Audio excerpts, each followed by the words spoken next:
Hello team, welcome to another ATP Geopolitics video with myself, Jonathan Appts. Ukraine War news update, third part thereof, maybe, give or take, for the 7th of June 2024. An awful lot to get through. There's much going on at the moment. We had the D-Day commemorations, the 80th anniversary yesterday in Normandy, and there's a lot of stuff that came out of that requires a little bit of focus. We'll start with Zelensky himself meeting an American veteran who participated in D-Day, and actually Zelensky's really good to react here because it turns into almost this veteran kissing Zelensky's hand, and I would have just been, yeah, right, okay, whoa, that's a bit weird. Where Zelensky, he's on point here, reacts really quickly, and it's actually a really touching moment.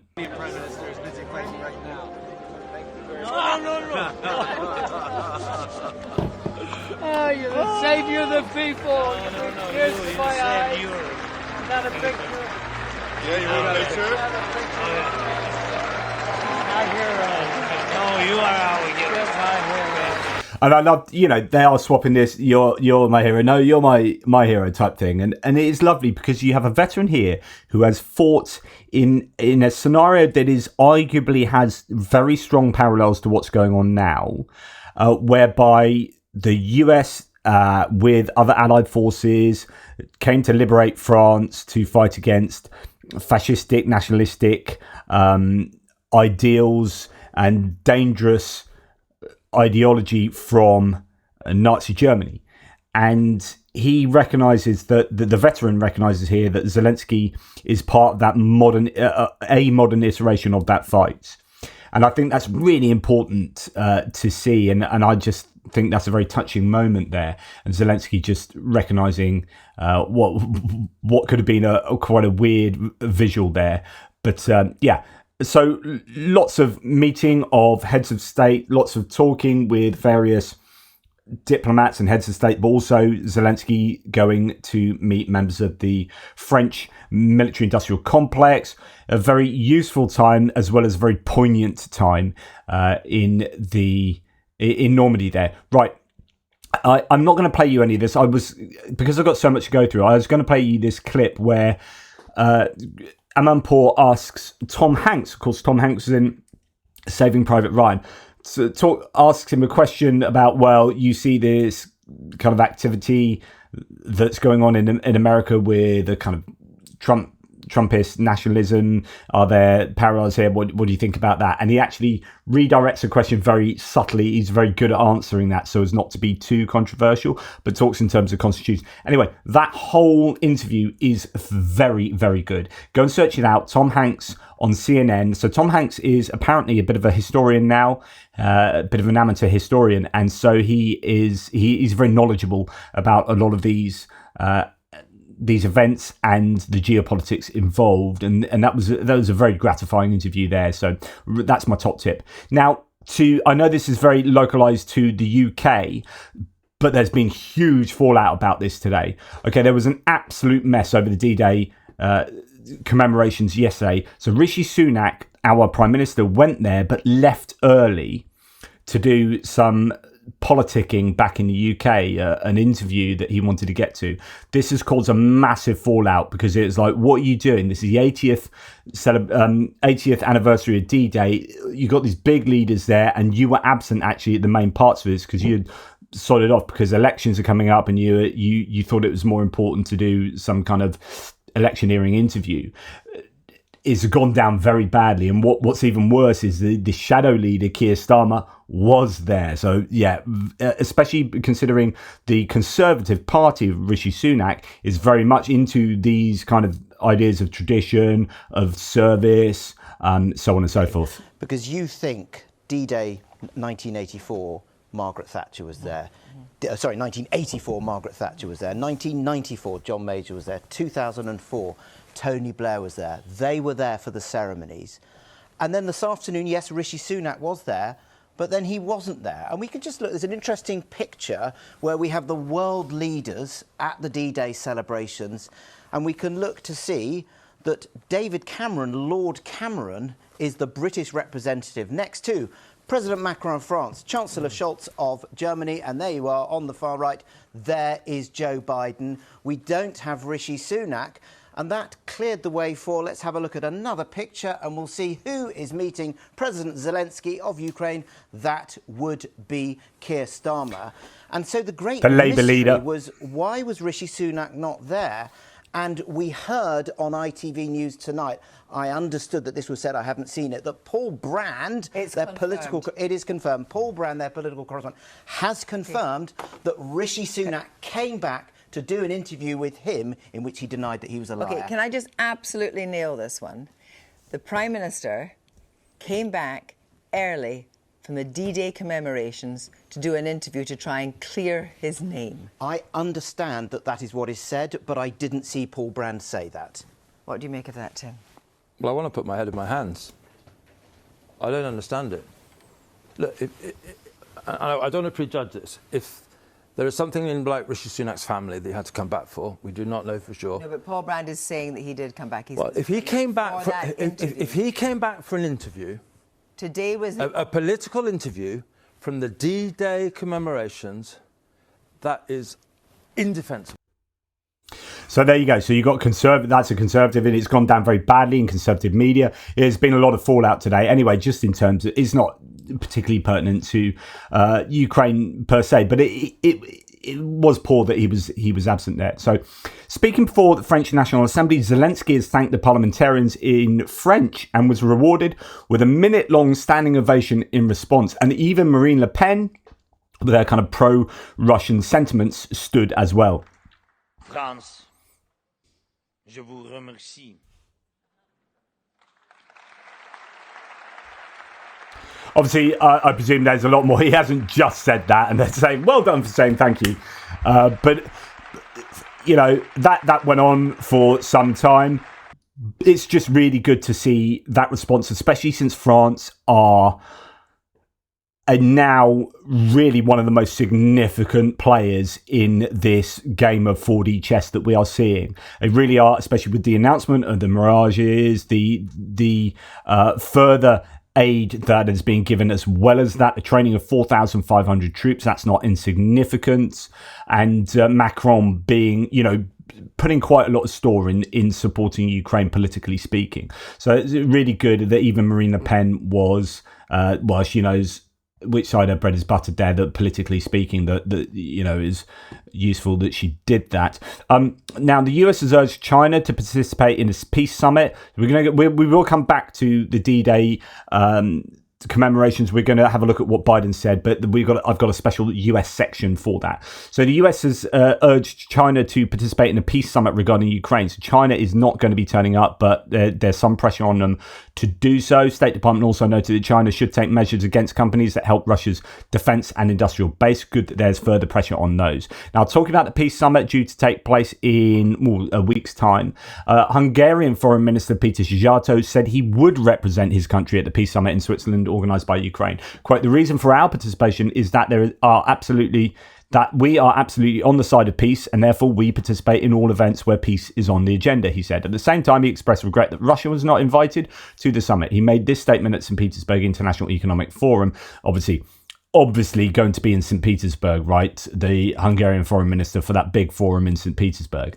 The ambassador for Hungary, though, David Pressman, US ambassador, launched a scathing attack on the Budapest government. It's not the first time either. I reported him saying something recently. Orban's party is promoting itself as a party of peace in the European election publicly, yet its foreign minister is frolicking in St. Petersburg, wishing to tie up more deals, says Tim Wright correctly. And the US embassy and a foreign minister do give a scathing statement here. So Hungary's foreign minister makes his 8th trip to Russia since Putin's invasion of Ukraine. Hungary's government says it's a party of peace while continuing to stand with Putin's party of war. Hungary's addiction to Russian energy is dangerous and unnecessary. Minister Szijjártó is right. Energy diversification is not a matter of ideology, but one of physics. The laws of physics in Hungary are no different to the laws of physics in every single one of Hungary's EU partners, all of whom have chosen to reduce dependence on Putin. Ambassador David Pressman. That's really big rhetoric from someone who is there to be the conduit between Hungary and the US. Now, according to Financial Times, the EU is pushing to start Ukraine accession talks before Hungary assumes a bloc presidency in weeks. So Hungary is due to take over the rotating presidency of the EU, and they, at the moment, it's with Belgium, I believe. So the EU wants to start that ball rolling before Hungary can stop it rolling, I guess, or stop it from starting. Going back to France, a French citizen has been arrested in Moscow on June the 6th. This was quite a big bit of news on charges that he failed to register as a foreign agent. This is a foreign agent bill, right? And this is the sort of thing that can happen in Georgia, in Hungary, in all these places that are introducing similar bills. Anyway, he's failed to register with relevant authorities. A Russian state-run media outlet TASS has reported. TASS claims, citing sources, that it was Laurent Vinatier, who holds a PhD and reportedly works for the Swiss Centre for Humanitarian Dialogue, which that's called HD, and HD did confirm that to Politico. In fact, it's been caught on camera. So French President Macron started talking tougher, and Russia has started collecting human French tokens. And says Tim White, in a move seen so often during Putin's time, unsuspecting visitors are snatched on spurious charges. Evan Gershkovich, anyone? And you had the American female basketball player as well. Here, a French man is arrested, accused of gathering military information. All of these people are just taken on trumped up charges and then used as tokens for leverage. And it is not cool. But I don't think it's any surprise that this is in response to very strong French rhetoric taking place. At the same time, Matteo Salvini, who is the coalition administration partner, so he's the deputy prime minister in Italy. Giorgia Meloni and her Brothers of Italy party, they're a right-wing party in coalition with La Lega and Silvio Berlusconi's party. Although Silvio Berlusconi's now dead, Silvio Berlusconi was a friend of Putin. They swapped gifts, etc., etc. And Matteo Salvini is very much pro-Putin, right? And this is why Italy is somewhat compromised. Now, Giorgia Meloni is remaining strong on supporting Ukraine, but her deputy keeps saying things that are not helpful. Here's another one. Matteo Salvini, the deputy prime minister, has invited Emmanuel Macron to put on a helmet and go and fight in Ukraine himself. That is, of course, not helpful. And basically, it is a repudiation, effectively, of France's and Emmanuel Macron's support of Ukraine. So that gives you a sense of, gives you a flavour of where Matteo Salvini is at. Biden did not support Macron in his desire to send Western instructors to Ukraine, according to Politico. Sources saying this, the US president said that such a step could lead to an escalation at the conflict. Biden and Macron disagree on important issues. The French president, quote, makes the White House nervous with his policy proposals in Ukraine, the publication said. Now, this is very interesting. So on the one hand, you've got the Sullivan-Biden anti-escalation group that want to tread very carefully and do things bit by bit, a lot slower than it should be. And then you got Emmanuel Macron and said, look, I'm freaking fed up of this. I've actually I think he's probably been in support of Ukraine a lot longer than people are giving credit for. He was doing all those phone calls with Putin, wasn't he, at the beginning of the war, and everyone's saying, oh, he's trying to be this deal breaker, he's trying to be the big man in the middle sorting out peace. But actually he was doing what Zelensky had asked him by all accounts. So it wasn't necessarily him trying to be that person that people were slagging him off for trying to be. And it could well be that Macron all along has known exactly what Russia is like and has been that stalwart supporter of Ukraine. Irrespective of that first year of the war, more recently, he has obviously been one of the biggest supporters. And I think this is also a case of not just understanding who Russia are in terms of an enemy of the EU and therefore an enemy of France, since France is this integral member of the EU, contributing a quarter of the finances, etc., etc. So you've got France and Germany, and then to some degree Italy, these key players in the EU. Russia are a threat. Putin is a threat to the EU project and thus to France's position in the EU and Macron's view of France and the EU going forward. He understands that, and he also wants the EU, Macron, to be this independent entity from US influence, economic influence, and military influence, international security. He wants the EU to stand on its 2 feet and have, say, for example, the military strategies came out saying 60% of all weaponry inside the EU needs to be bought from within the EU. It's that kind of thinking. So he is being much more supportive of Ukraine and saying we need to send X, Y, and Z. Russia are the bad guys. Look at what they're doing in Africa. Look at what the influence they're getting in places like Sudan, across the Sahel region, Niger, places that France traditionally in their post-colonial times had an awful lot of influence, and obviously in their colonial times. And Macron and France realise who Russia are here. Now, he's then making all these bold decisions and bold moves. Biden and Sullivan come along and say, that's not cool, we're not really cool with that. And Macron's like, bothered? Am I bothered, mate? Pff, whatever. Beh, buff. And all the other French facial expressions. So he is, I think, going to be at loggerheads with the American way of doing things at the moment. And I would favour Macron here. France in South Africa. So this is, I think, this is the French embassy in South Africa. This is absolutely brilliant, right? So I showed you the absolutely laughable fake video of this Russian guy firing with a cameraman behind him in this kind of pristine trench network, going up to someone who doesn't show his face, crawls along, and in a very bad French accent says, don't shoot, and you just see, look at the video camera showing just his French flag there. So it's like the worst acting ever. And that video was spread or shared by the Russian embassy in South Africa. Now, just to let you know, Russian embassy in South Africa Twitter feed, that Twitter handle, is a really big propagandist arm of the Kremlin. So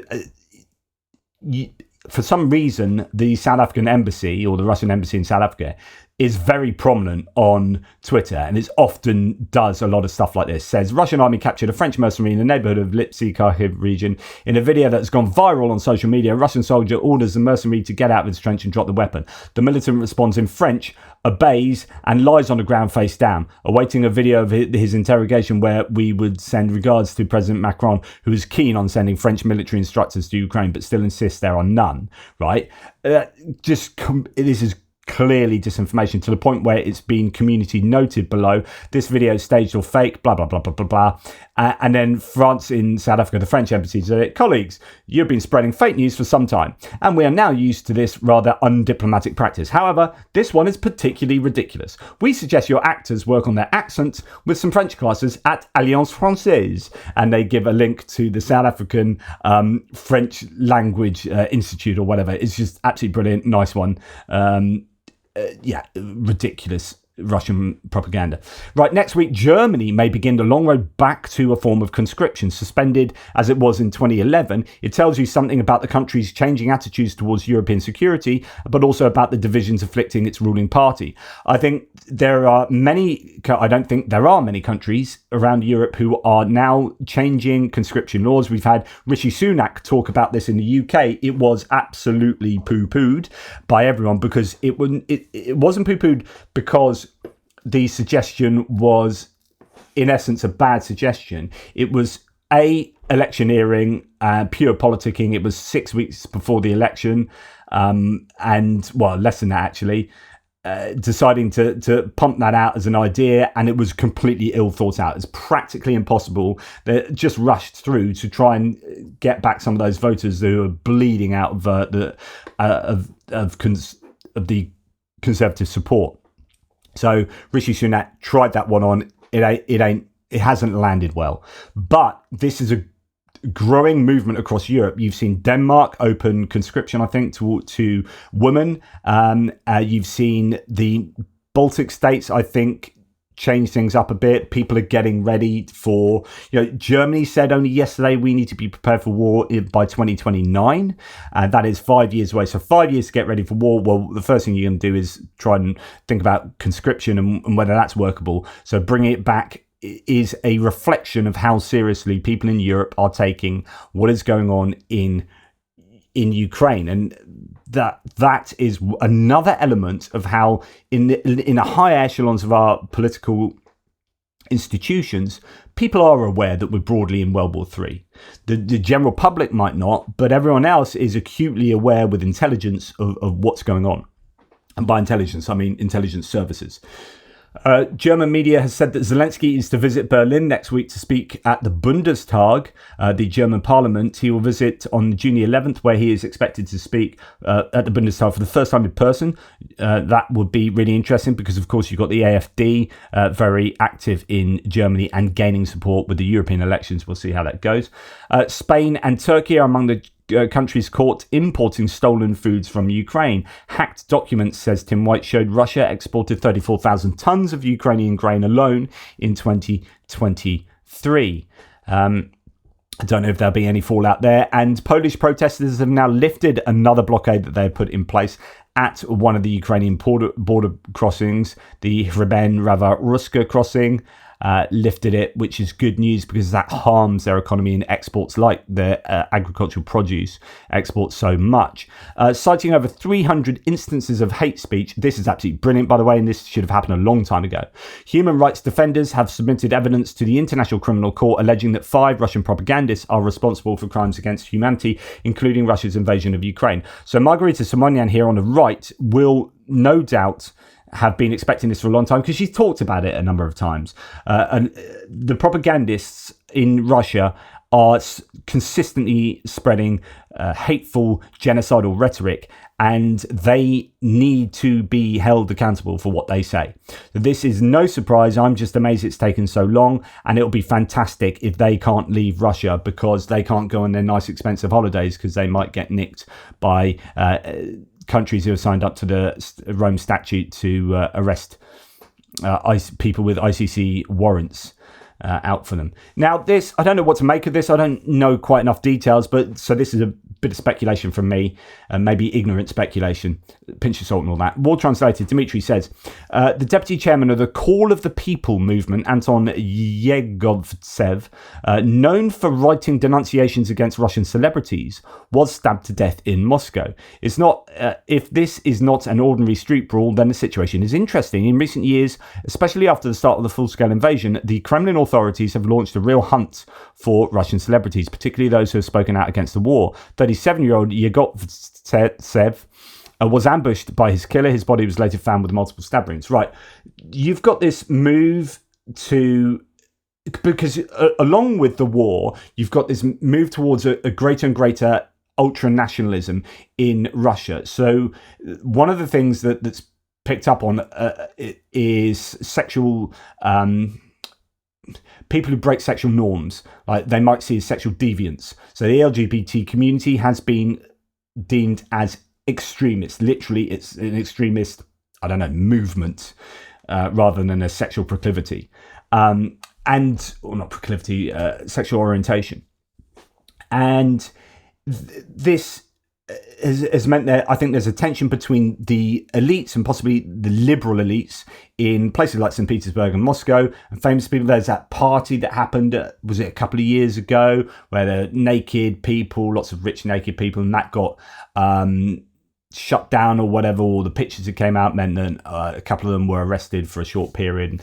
Anyway, there is this tension between the kind of ultra-conservatism of the ultra-nationalist Kremlin administration and what they want the country to be like, and also going to war with the liberal elites that might be against the war and don't also fall in line with the Kremlin's sense of what humans should be and what society should be. And one of the big critics of these sort of Russian celebrity lifestyle has been stabbed to death. And my kind of speculation or my reading on this is you want tension in Russian society. You want discord from a pro-Ukrainian point of view.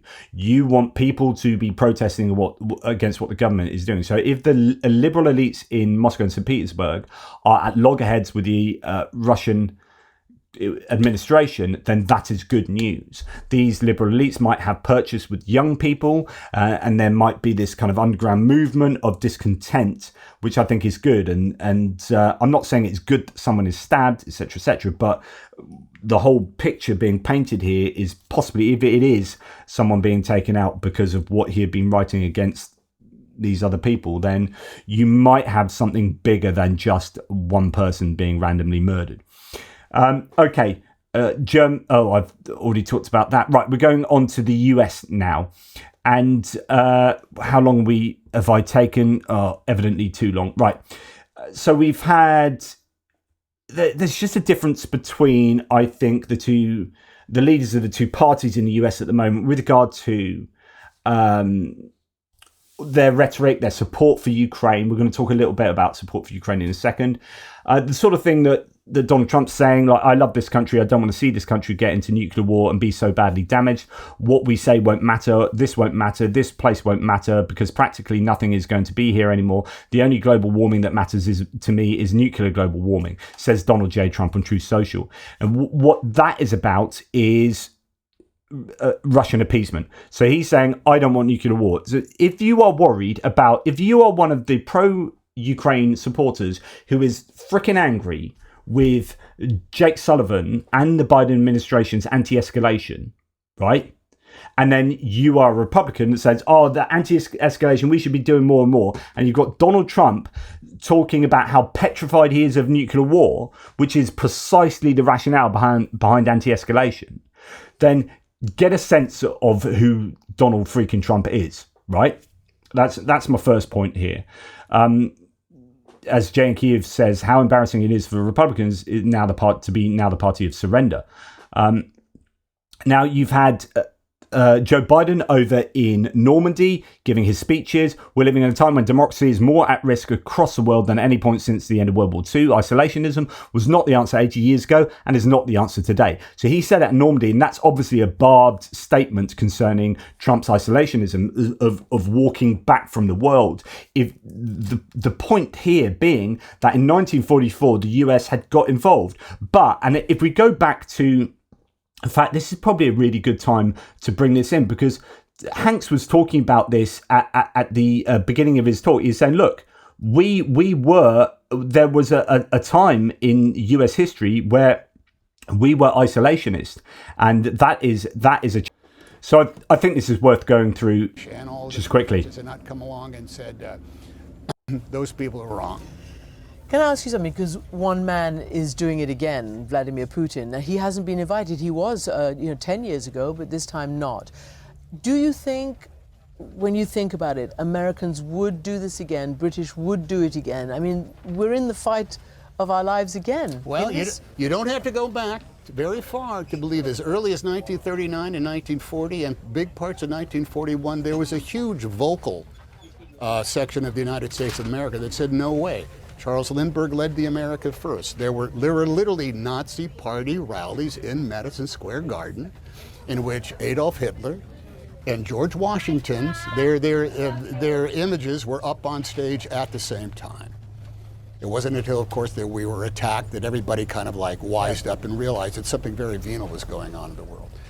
You can't help but wonder where would it be right now. And I have absolute 100% faith in the American people and the concept of what is right and what is wrong. And if something as definitive as what happened in Europe back then, I don't think there'd be any question that it would take time. It would not be overnight.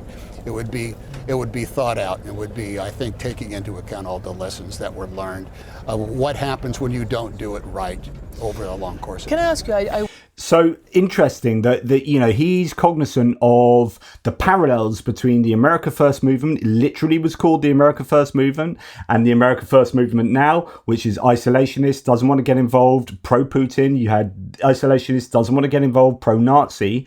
There are definite parallels. History does rhyme very closely sometimes, and I think that that is worth realizing. I mean, he realizes it there, talks to it well, but has faith that right will prevail.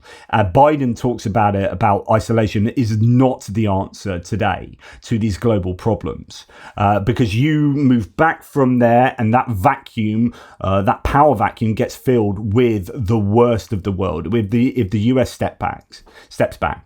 Biden warned that if allies failed, there Ukraine will be subjugated, and it will not end there. Ukraine's neighbors will be threatened. All of Europe will be threatened. To surrender to bullies, to bow down to dictators, is simply unthinkable. Were we to do that, it means we would be forgetting what happened here on these hallowed beaches. Make no mistake, we will not bow down, we will not forget. Strong rhetoric. And, Biden attacks Trump's isolationism during D-Day, says Dom Nichols, the Ukraine latest contributor in the Daily Telegraph. So recognizing that what Biden was talking to in his speech there, a slight politicization of the speech, but it's important, it's on point. It's not politicization for the sake of electioneering. That is, no, we do have, like, if America goes in this other direction, we're in trouble. We're taking the wrong move there. We are taking the wrong fork in the road, and that is challenging. And he said here, dark forces never fade. Ukraine has been invaded by a tyrant bent on domination. We're going to listen to Tim Miller and Adam Kinzinger. So Tim Miller is one of the main Bulwark contributors. The Bulwark is a Republican, a conservative channel and sort of media organization that is anti-Trump. So conservative, like, we want to just go back to being the old school conservatives. So they were talking about the Ronald Reagan speech back in 1984 and comparing it to where republicanism is now. Adam Kinzinger is I really, really want to interview Adam Kinzinger. So he was a Republican lawmaker. He's a veteran who is anti-Trump. He was part of the committee that investigated January the 6th, and he was essentially kicked out by Republicans who were pro-Trump. And every time I see him interviewed, he is just on point. He's on point about, I think I disagree a little bit with him about Israel, but he is absolutely on point in Ukraine. He knows his onions there. And make no mistake, the autocrats of the world are watching closely to see what happens in Ukraine, to see if we let this illegal aggression go unchecked. We cannot let that happen. To surrender to bullies, to bow down to dictators is simply unthinkable.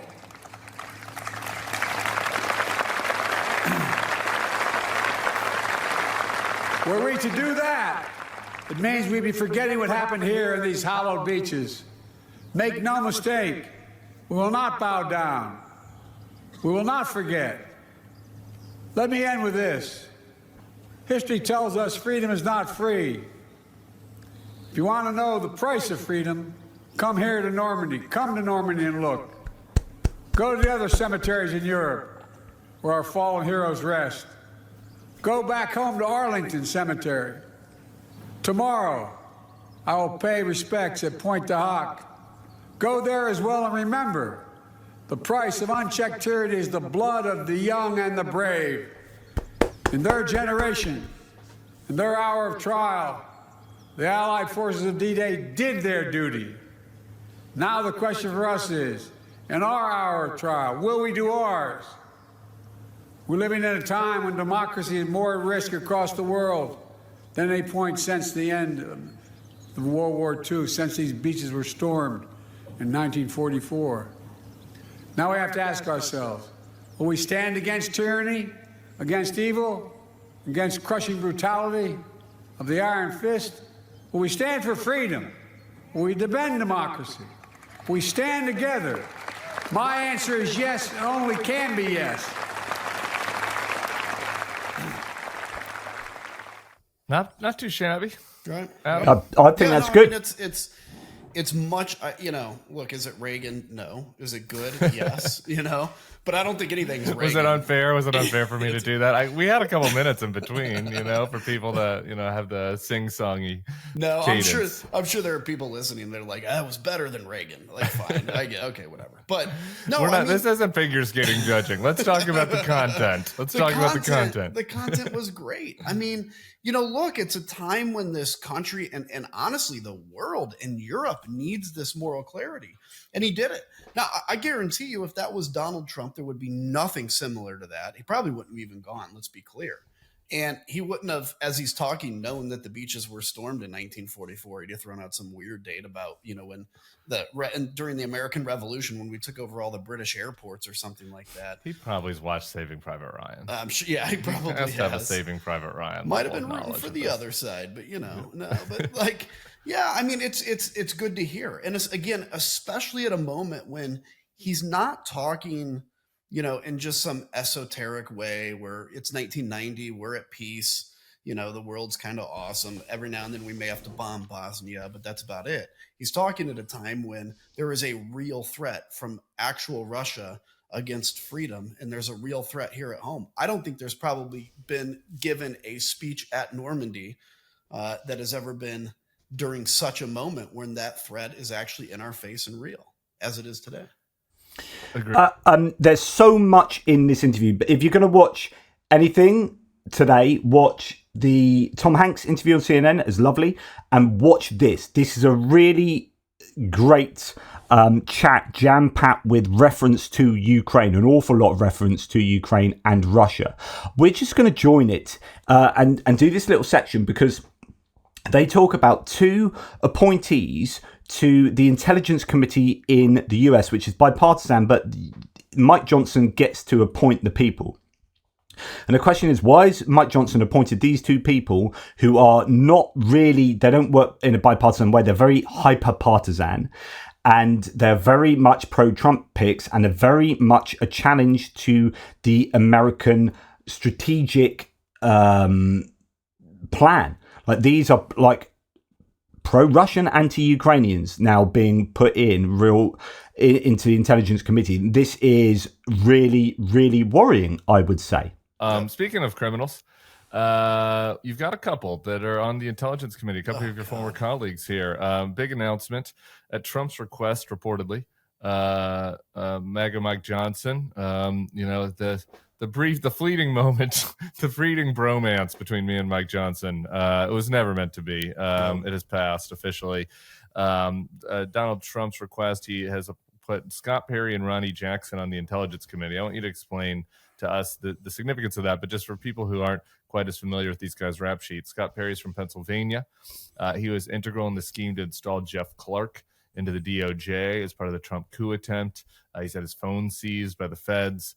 He was complicit in the effort to seize voting machines. You guys were on the January 6th committee, uncovered much of this. And then Ronnie Jackson was the doctor, the White House doctor, who was demoted by the Navy after an investigation where he was getting all fucked up on trips and harassing women and being drunk while on the job. There's a recent video from last year outside of a rodeo where he's yelling at cops, telling them that he's going to fuck them up. So these two, Confederates, these two upstanding individuals are now on the Intelligence Committee. Yeah, and so here's the thing. Quick primer on the Intelligence Committee. Yeah, please. Every other committee in Congress is extremely partisan. For the most part, Foreign Affairs wasn't, but it was kind of going that way. But the Intelligence Committee is the thing that, literally they sign off on kill orders, covert action. They know about everything going on in space and everywhere else. These were always seen. They're appointed by the speaker, only by the speaker and the majority leader. There is no other confirmation.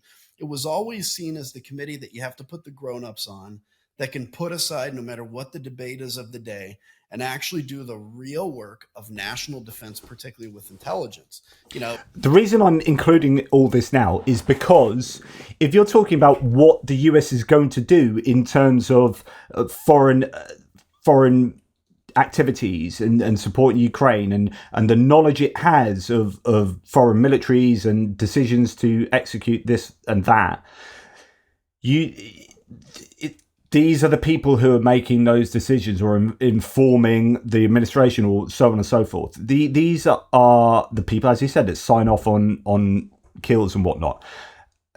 To have two complete wingnuts put in there is a huge challenge. It kind of devolved in the Trump eras under the Schiff time. And then, they came in, the Republicans came in Turner and they basically made a decision. We're going to go back to nonpartisanship. And they've done a good job of that. But they have adults on there. Instead, now Mike Johnson has put these two on. And I just read today that this has taken Mike Turner, the chairman of the committee, by complete surprise. Johnson didn't even Mike have Turner the really to go and talk to him and tell him. He just announced it. Pro-Ukraine. And literally, Turner read about it when we did in the paper.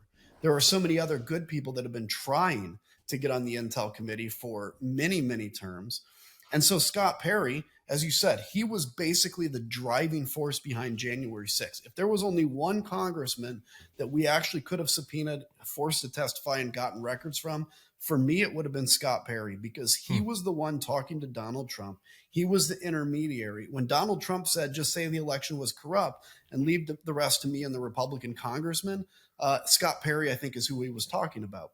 I served on the Foreign Affairs Committee with Scott Perry. Scott Perry was the most partisan member of that committee, to the point where Mike McCall, I saw him a number of times yell at Scott Perry because he's like, what you're doing is blatantly political at a very important time. And Scott Perry didn't care. Okay, so he's a danger, not to mention the FBI has seized his phone, and they will have some oversight into the FBI, particularly into the counterintelligence side of things. Ronnie Jackson is a joke of a man. He is a drunk. He still has Admiral, by the way, on his Twitter profile. He was demoted to captain to 06. So technically what he's doing is stolen valor. And this guy tweets pro-Russian, anti-American, anti-democracy garbage every day. So these two individuals are going to not only make the Intel Committee probably dysfunctional, I have no faith that they would actually keep the secrets they learn secret. And these are the kinds of secrets that even I in Congress did not get to know, because it's like what's basically the extreme national defense stuff. I don't get an it. example. I guess you can't give us an example of a secret you don't know, but like just what category of things would fit into that? A lot of it is like, if I get briefed on something, even on the Foreign Affairs Committee, for instance, if they say, which I did get briefed on, like, hey, we know for a fact that Russia is invading Ukraine. Okay. Right. So they were briefing me and McCall on this in like September. Well, what you would get on the Intel Committee is, okay, here's how we got that information. Here's our. Isn't that fascinating, by the way? He said September. So September 2021, the US are like, they're going to invade Ukraine. We knew that. And of course, the US did know. They were the ones that they came out and shared their intel publicly for like the first time ever, because no one was believing it. Well, the UK and US were the only people that were saying, yeah, this is serious. It's happening. Our source, right? Here's what assets we're using. The Intel Committee knew about the nuclear weapon in space before anybody else did. And, remember when Turner came out and said, everybody needs to get briefed on this. Yeah, sent that weird press release. Yeah. And now we know the Russians have a nuke in space. That was actually launched not that long ago. So it's that kind of stuff, like pretty serious stuff. Got it. What? I mean, let's just absolutely scary that. Anyway, I just thought there's a little bit more on that. See hats on for a second. This isn't the Joe Rogan podcast, but we can let our imaginations go a little bit. Like the report that Trump wanted this, it just doesn't sit right with me. It's just like Donald Trump knows what the committees do. Like I just refuse to believe that Donald Trump knows what the congressional committees do. Right. So there must be somebody around him or somebody that's communicating to Mike Johnson that wants some Steve stooges Bannon on the Intelligence Committee. Why? Like I'm trying to understand motive here. It is a stark. Say what you want about Mike Johnson. He's gone. He's done whatever Trump wants. So that part checks. But he hasn't like done this kind of just reckless nonsense for no reason. Like there has to be a reason for this. I mean, look. Did Donald Trump call him and say, I want them on? Maybe Ronnie Jackson and Scott Perry, who've been doing Donald Trump's dirty work, really wanted on the Intel. By the way, Scott Perry's statement when he took this appointment, at least Ronnie Jackson's was like, I look forward to doing this work as a military officer, whatever. Yeah. Scott Perry said it was something like, I look forward to not just taking basically the deep state intel industry's word for it and having a deep dive on what's really going on. Like, holy crap. So anyway, I mean, it's real conspiracy theory stuff. And convinced him and he's like, okay, yeah, I'll do it. It's also possible that you take somebody like Kash Patel, right, who's got Donald Trump's ear. So let's just play that out. Let's say Kash.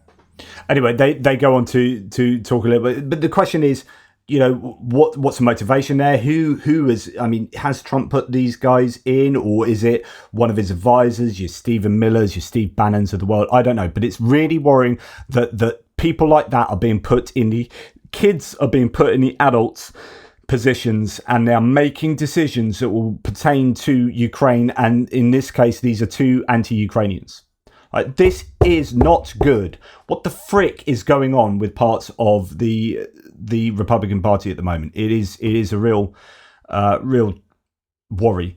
So we've got Representative Mike Turner here, who is a member of the Oversight Committee there. He's a Republican. He's just been mentioned a number of times. You've got him and McCall, who are both pro-Ukraine stalwarts, really, of giving aid to Ukraine as much as possible. He's put this letter together to the Biden administration, saying the Biden administration is limiting Ukraine's ability to defend itself against Russian attacks. You can't fight a war where the enemy gets to hit you and you don't get to hit back. Today, I sent a letter to the Secretary of Defense urging the Biden administration to lift any ban on ATACMS and other long-range US weapons into Ukraine.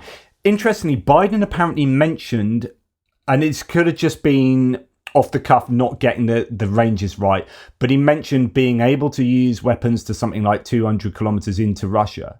And if that's the case, then he is actually talking about ATACMS, because you can't do the regular guided missile rockets that say HIMARS shoot to that range. Or he could have just been plucking a number. But there might be this understanding that actually ATACMS will be allowed or are secretly being allowed or something. I don't know. Anyway, I digress. So he wants ATACMS and other long-range US supplied weapons to be used by Ukraine inside Russian territory. Reversing this is incredibly important to make certain that Russia faces consequences for its actions. Good stuff there from and again, Turner is a grown up in the room on these sort of committees that are super important. You just need to make sure that these committees are getting packed with the sensible people. The US has implemented the first tranche of sanctions against Georgian government officials yesterday, according to spokesperson Matthew Miller from the State Department. The initial round of sanctions entailed travel bans of dozens of individuals, including members of the ruling Georgian Dream Party, other members of parliament, law enforcement, and other private citizens, Miller said. So this is quite big. It's starting to gain a little bit of momentum, a bit of pressure being put on Georgia. We'll see whether that has any effect. And the last thing to say is Alex Jones, who's a propagandist who is anti-Ukraine, pro-Russia, has the InfoWars platform, is like a wingnut conspiracy theorist, far right. He's also, if you remember, he got into trouble for saying Sandy Hook, the elementary school massacre, was a false flag operation. And of course, you had all these parents who just lost their kids going, this is not a freaking false flag. I've lost my kid. You absolutely... Anyway, he got taken to court and he lost, obviously, because it obviously wasn't. And he now owes a load of money. Well, actually, it appears that he's agreed to liquidate his assets to pay Sandy Hook families, and a move that will end his ownership of InfoWars. I don't know if that means InfoWars stops being a thing. I hope so, because it's platforms like that feed that feed the electorate in America with disinformation, and it's part of this whole network of disinformational entities that are having their strings pulled by the Kremlin. So I would say that is good news there. Anyway, I know it's a long one today, but thank you very much for watching.